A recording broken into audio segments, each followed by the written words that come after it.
이 시간 함께 예배드리는 성도님들의 심령과 가정과 그리고 사업장 위에 부활의 기쁨과 그리고 능력과 은혜가 충만하기를 주님의 이름으로 간절히 기원합니다. 여러분은 기적이 무엇이라고 생각하십니까?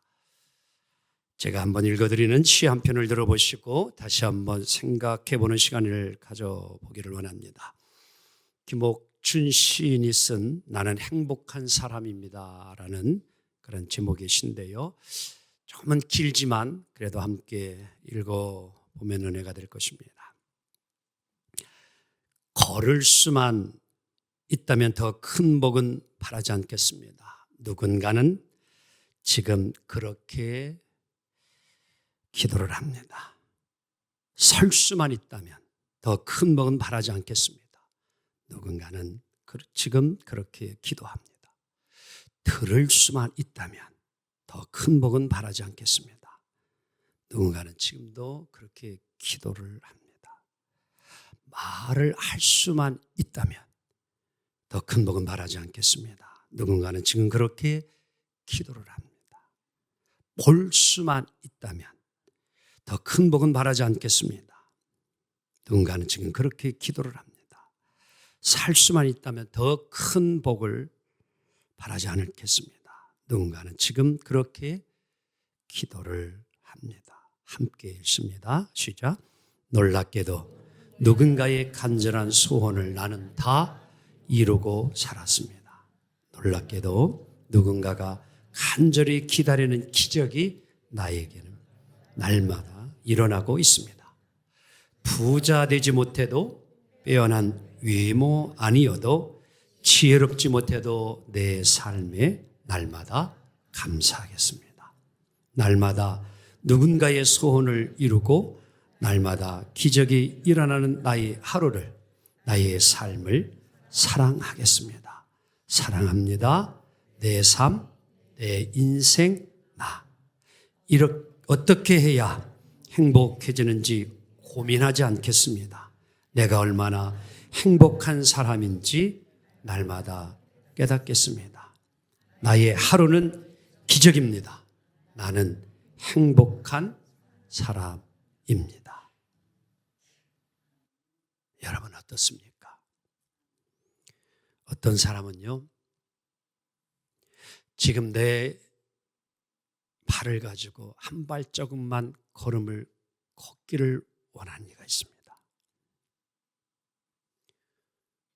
어떤 사람은 서봤으면 하는 그런 기적을 기대합니다. 어떤 사람은 예쁜 새소리, 사람의 목소리를 한번 좀 들어봤으면 원이 없겠다. 앞을 보지 못하는, 아무것도 보지 못하는 시각장애인은 내가 아름다운 세상을 한 번만 볼 수 있다면, 내 사랑하는 일을 한 번만 내 눈으로 볼 수 있다면, 이런 기적을 기대하는 일이 있습니다. 아니, 어떤 이는 내일을 내가 살 수 있다면, 내 생명이 더 연장될 수만 있다면 그것이 기적일 수 있습니다. 자, 그렇다면 오늘 여러분과 저는 걸어서 예배당을 나왔고요, 그리고 이렇게 반가운 사람들을 만나고 이렇게 살아서 예배 드릴 수 있다는 것, 아니 오늘을 내가 살아가고 있다는 것, 이것이 이미 우리에게는 기적이 아닐까요? 우리는 이 기적 속에 살아가고 있는 것입니다. 오늘 본문은 교회를 좀 다녀본 사람은 한 번쯤은 다 들어본 그러한 스토리의 내용입니다. 베드로가 예수님의 제자로 부르심을 받은 장면이면서 특히 깊은 데 가서 그물을 내려고 했을 때에 순종하고 행하였더니만 한 마리도 고기를 낚지 못하였던 베드로가 많은 고기를 잡게 되어지고 다른 동무에 비해도 가득히 채우는 이러한 놀라운 일을 경험했다는 하나의 이야기입니다. 아마 이 이야기는 이미 우리의 머릿속에 각인되어 있고 마음속에 있을 것입니다. 자, 그렇다면 여러분, 오늘 본문에서 최고의 기적이 무엇이라고 여러분 생각하십니까? 한 마리도 잡지 못하였던 배에 정말 주체할 수 없을 정도로 많은 고기로 가득 채웠으니 이것이 여러분들 꼭 기적이라고 여러분 생각을 하십니까? 자, 이제 한번 본문 속으로 우리 한번 들어가 봅시다. 우리 예수님은요, 30년의 이제 사생활, 목수가 되신 아버지 아래에서 30년의 목수 생활, 가정 생활을 해요. 그리고 이제 때가 이름에 30살에 공생의 삶을 시작하십니다. 40일 기도하시고 능력을 가지고 이제 이스라엘 여러 지역을 다니면서 복음을 증거하기를 시작합니다. 회당에 가서 시나고그죠. 오늘날로는 교회. 천국 복음의 말씀을 전할 때에 그동안 다른 그러한 사도들이 또 이제 율법사들이 전하였던 메시지와는 전혀 다른 그런 느낌을 많은 회중들이 받게 되어집니다. 그래서 예수님이 가는 곳마다 사람들이 몰려오는 일이 일어나게 되었지요. 귀신을 쫓아내십니다. 그리고 또 아픈 이가 있으면 오는 이들마다 다 치료해 주고 낫게 해주고 심지어 죽은 자까지도 살려내는 일을 하십니다.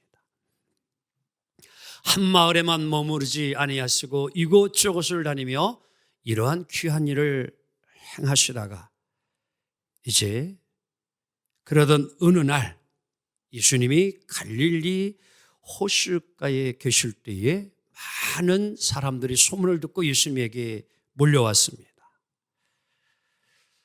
예수님은 자신을 찾아온 그 무리들을 이제 그냥 보낼 수 없어 호숫가 그 앞에 있는 이렇게 경사진 들려 그것에 많은 무리들을 이제 앉게 합니다. 그리고 말씀을 이제 전하게 되어지는데요. 많은 사람들이 모여 있지요. 근데 문제는 오늘 이 시대와 같이 지금 여러분과 저는 미디어 음향 이런 시스템이 잘 돼 있어서 제가 이렇게 소리를 작게 해도 저 뒤에 계신 분도 스피커를 통해서 잘 들을 수 있지만 그 당시 2000년 전에는 이런 시스템이 전혀 없었습니다. 그럼 어떻게 많은 사람들이 있을 때에 뒤에 있는 사람은 어떻게 예수님의 그러한 음성을 들을 수 있었을까? 예수님은 당시에 이제 생각을 하시다가 그렇게 무리들을 앉게 하고 호숫가에 보니까 배 2대가 있어요. 그래서 그 중에 한 배에 올라가게 되어졌는데 그 배는 베드로의 배였습니다. 그리고 그들을 향하여 이제 천국 복음의 말씀을 설교를 메시지를 전하게 되는데요. 왜 예수님은 이러한 방법을 택하셨느냐? 이유가 있어요. 저도 실은 하나님의 말씀을 읽으면서도 때로는 5,000명이 베세다 들녘에 모였는데 그들이 예수님의 말씀을 어떻게 들을 수 있었을까? 이런 것이 좀 의아했어요. 근데 성지순례 하다 보게 되어지니까요. 그 가이드분이 그런 설명을 해주는 거예요.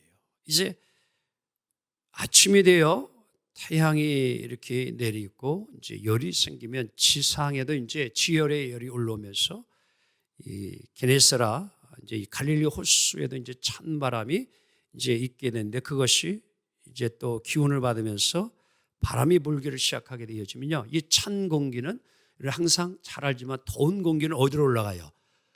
위로 올라가는 거예요.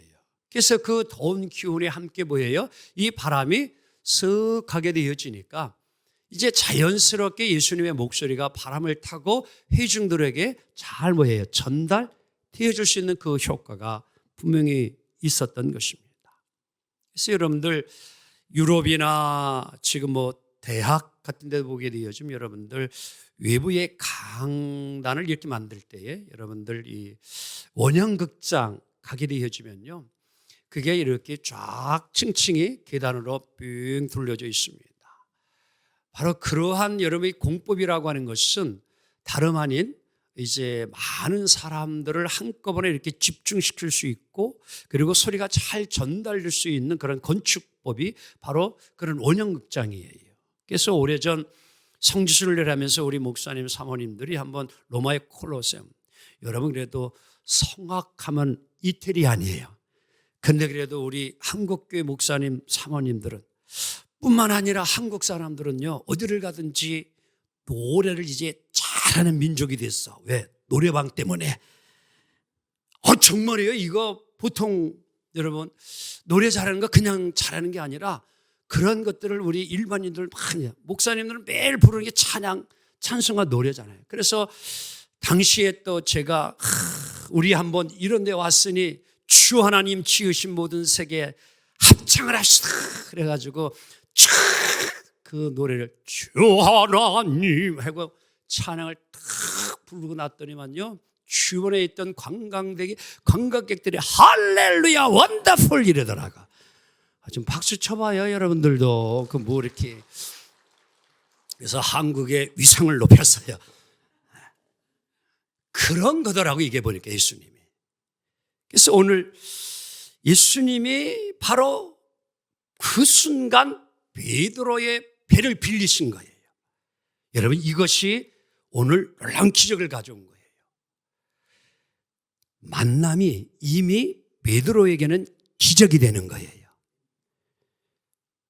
오늘 실은 베드로는 고기를 잡으러 왔지만 밤새도록 헛수고를 이제 실패하고 그물을 거두어서 집으로 막 가려고 하는 그 순간에 예수님이 오셔가지고, 야, 내가 내 배에 좀 신세를 져야겠다, 내 배를 타야겠다, 내 배 좀 빌리자, 이렇게 이야기합니다.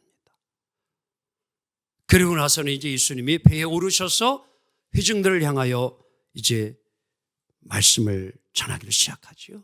그래서 이제 막 말씀을 전하다가 예수님이 오늘 4절에 보니까 이렇게 행하셔요. 시작. 말씀을 뭐해요? 마치시고 막 천국 복음 메시지를 전하다가 말씀을 딱 그쳤어요. 여기서 말씀을 마치었다라고 하면서 the end, 끝이 났다, 그런 뜻이 아니고요. 새 한글 번역을 보게 되어지면 말씀하기를 멈추시고 이런 의미를 가지고 있다는 거예요.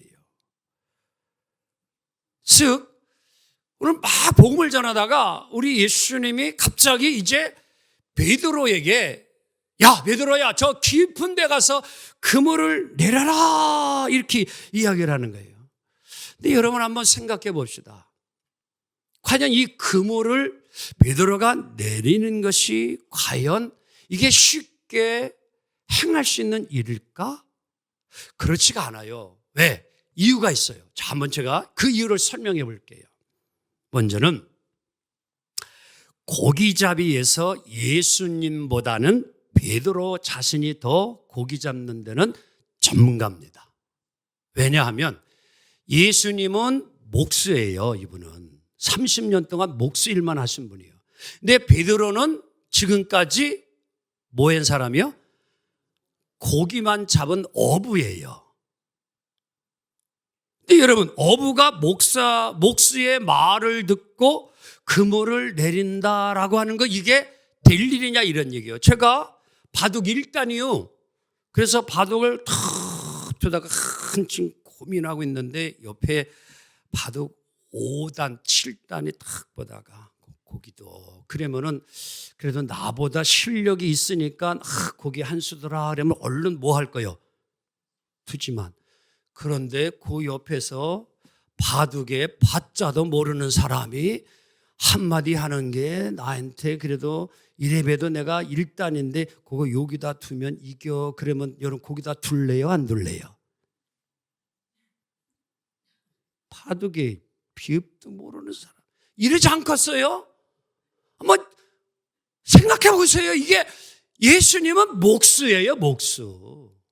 어부가 아니에요. 베드로 자기가 어부예요. 그런데 깊은 데 가서 금을 내려라, 이거 내릴 수 있겠냐, 이런 얘기예요. 자, 또한 자, 지금 상황이 좋다 이런 얘기예요. 그러면 그냥 그래도 한번 좀 그물을 내려보자 하고서 이제 그물을 내리려는데, 만에 여러분 하나 이제 그 일을 했는데 고기를 낚으면 괜찮지만 한 마리도 고기를 못 잡으면 그거 어찌해요? 예수님도 체면이 그렇고 베드로도 그렇고 지금 상황이 여러분 말씀을 듣다가 이제 다 끝나가지고 회중들도 청중들도 다 떠나가고 예수님하고 베드로만 남아가지고 여러분 이제 금을 내려가지고 고기를 그물을 내렸는데 잡든 못 잡든 둘만 있으면 뭐 창피한 게 뭐가 있겠슈.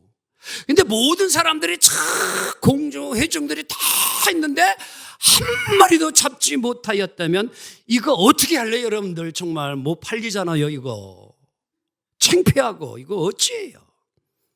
이거 여러분 하기 어려운 일이었어요. 베드로 입장에서는요.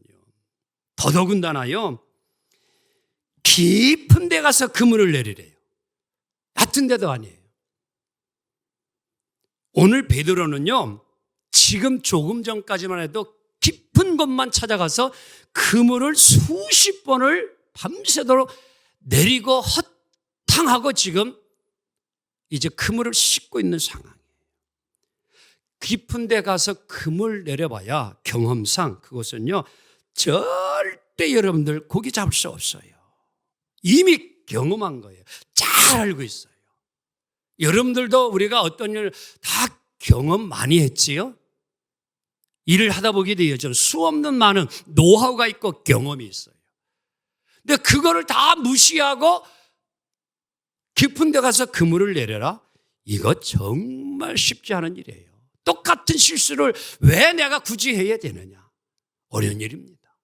그리고 지금은요, 물고기를 잡을 때가 아니에요. 갈릴리 호숫가는요, 밤에 가서 고기를 잡는 곳이 갈릴리예요. 이른 아침에는 고기를 잡는 게 아니에요. 그런데 오늘 예수님이 그 얘기를 하는 거예요. 자, 그렇다면 이 상황에 만약 여러분과 제가 베드로라면 예수님이 깊은 데가 그물을 내라라면 지금 뭔 소리를 하는 겁니까? 내가 밤새도록 그물을 내려고 거두했지만도 잡지 못하였는데 거기 가서 그거 던진다고 다시 거기가 나 못해요. 나 또 괜히 힘만 빠지고요. 도저히 못해요. 나 그냥 집에 갈래요 하고 그랬다면 오늘 기적이 일어날까요? 전혀 일어나지 않습니다. 자, 그런데 오늘 말씀에 베드로의 위대한 모습을 봅니다. 자, 5절 읽을까요? 시작. 우리들이 밤이 새도록 수고하였으되 잡은 것이 없지만은 말씀에 의지하여 내가 그물을 내리리이다. 다 같이 말씀에 의지하여. 오늘 여러분 가장 중요한 내용이 여기에 담겨 있어요. 말씀에 의지하여. 자, 예수님께서 베드로의 배를 타시고 몰려든 군중들에게 말씀을 전할 때에 베드로는 어디에 있었느냐? 여러분들, 배의 이물, 끝쪽을 이야기하는 거예요. 예수님은 배의 고물, 앞쪽이에요. 그러니까 어선의 앞에에 예수님이 서서 말씀을 전하고 베드로는 이제 배의 끝쪽에 앉아서 예수님의 말씀을 듣는 거예요. 청중들은 앞에서 듣고 있어요. 자, 그러면 그 모인 무리들 가운데 오늘 예수님의 말씀을 가장 잘 들을 수 있는 사람, 또 표정이나 그의 예수님의 말씀 전하는 이 모든 것을 가장 잘 느끼고 이해하고 깨달을 수 있는 자가 있다면 누구일까요? 누구예요? 누군지 몰라요? 베드로지요.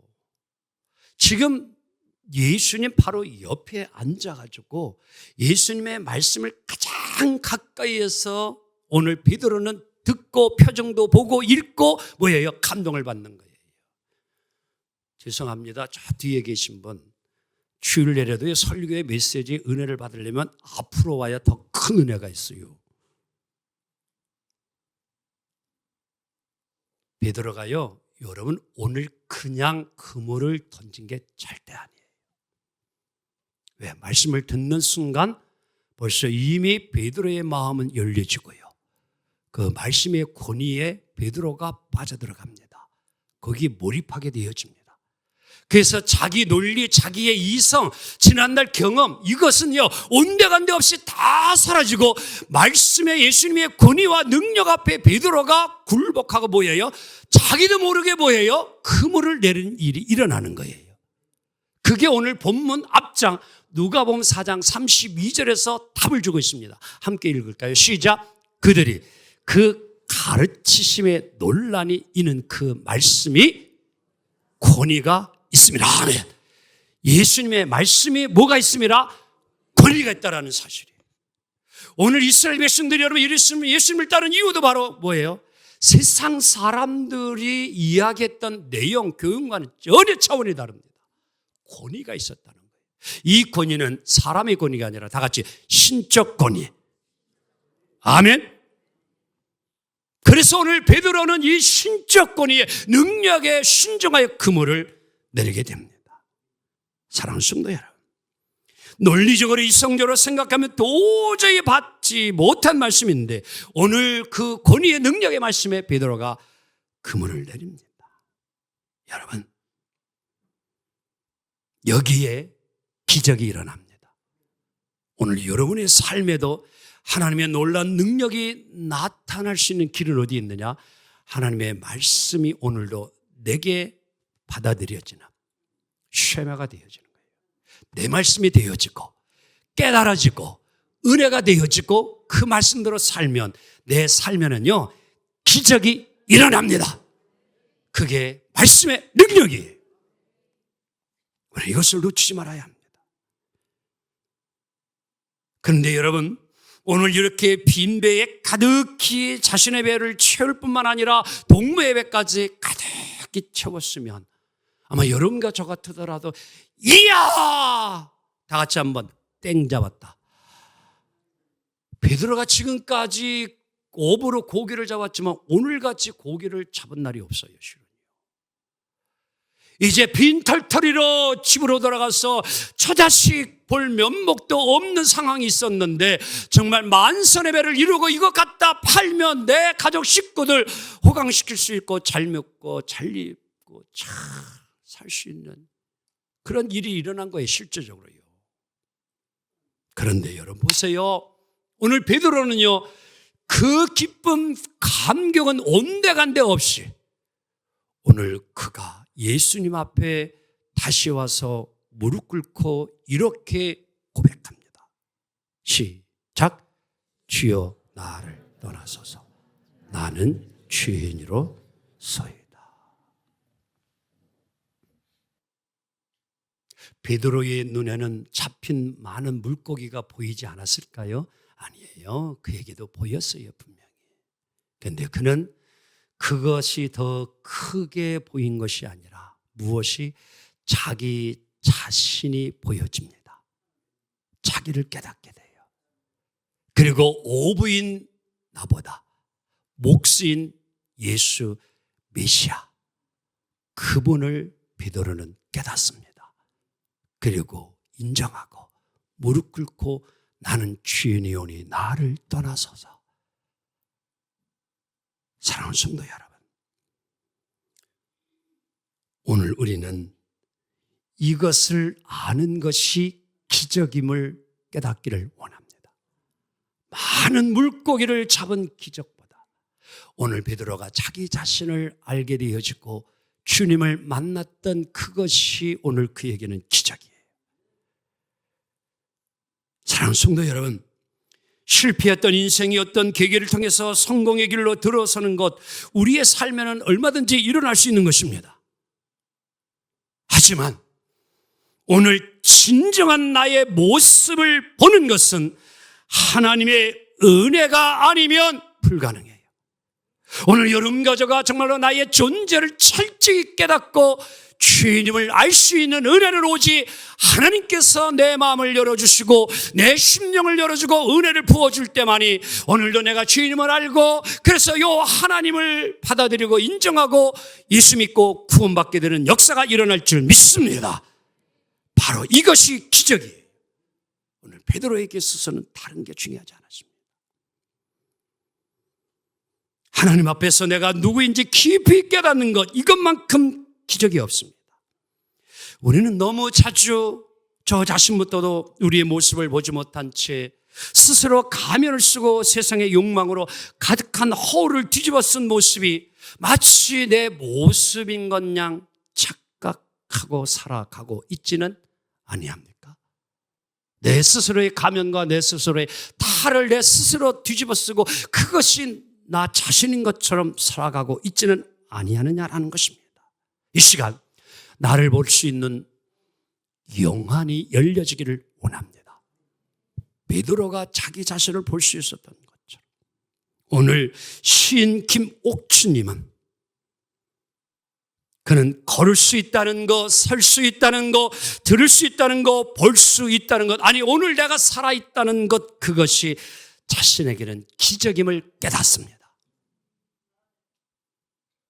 누군가가 간절히 바라는 모든 것을 나는 이루고 살아가는 것, 그것이 여러분 기적임을 이 시인은 절실히 깨닫고 이 고백을 한 것이었습니다.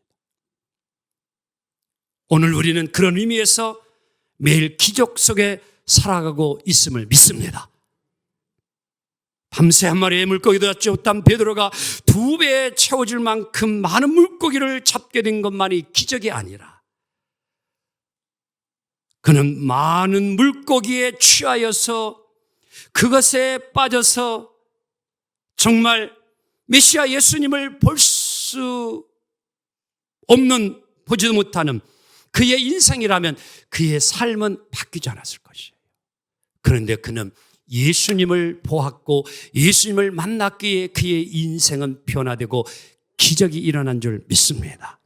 그렇습니다. 여러분, 병이 치료되는 것만이 기적이 아닙니다. 우리는 병을 통해서 하나님을 더욱 깊이 알고 하나님을 만나야 합니다. 그게 기적이에요. 어떤 사람들처럼 돈을 많이 버는 것만이 기적이라 생각하는 것이 아니라 오늘도 내가 주님을 연약함을 깨닫고 하지만 나를 하나님은 지금도 사랑하고 있다고 하는 것을 늘 느끼고 경험하는 것이 기적의 삶을 살아가는 것입니다. 출세하고 성공하는 것만이 내 삶의 기적이 아니라 오늘도 나 같은 자를 하나님이 부르시고 택하셔서 회사에서 그리고 어느 곳에서든지 내게 귀한 자리를 주고 직분을 주고 사명을 주어서 그 일을 이루어갈 수 있도록 오늘도 하나님이 나와 함께 해주시고 동행해 주시고 나를 쓰고 있다는 그 자체를 알고 살아가는 그것이 이미 은혜요, 감사요, 기적입니다. 큰 사건이 일어나야만이 기적이 아니라 오늘도 잠잠히 나를 사랑하시는 하나님으로 인해 여러분 마음의 기쁨을 누리며 살아가는 삶이 기적임을 믿습니다. 이제 말씀을 정리합니다. 사랑하는 귀한 우리 성도 여러분, 물질적인 계산, 즉 잡힌 물고기에만 오염되어 우리의 시선이 그곳에만 가 있는 우리의 삶이 되지 않고 보이지 아니하는 것 같지만 하나님의 은총이 베풀어지는 것, 이것을 볼 수 있는 영적 시선을 가지고 여러분 살아가기를 원합니다. 거기에 감사가 있고 거기에 기적이 있고 거기에 놀라운 은총이 있을 줄 믿습니다. 오늘로 베드로를 찾아오시고 만나주시고 기적을 일으켜주신 예수님이 오늘 여기 있는 우리를 찾아오시고 만나주시고 그리고 함께 해주리라 믿습니다. 하나님의 은혜 안에 오늘을 그리고 내일을 주님과 함께 살아감으로 삶이 날마다 기적이 되어지기를 주님의 이름으로 축복합니다. 기도합니다.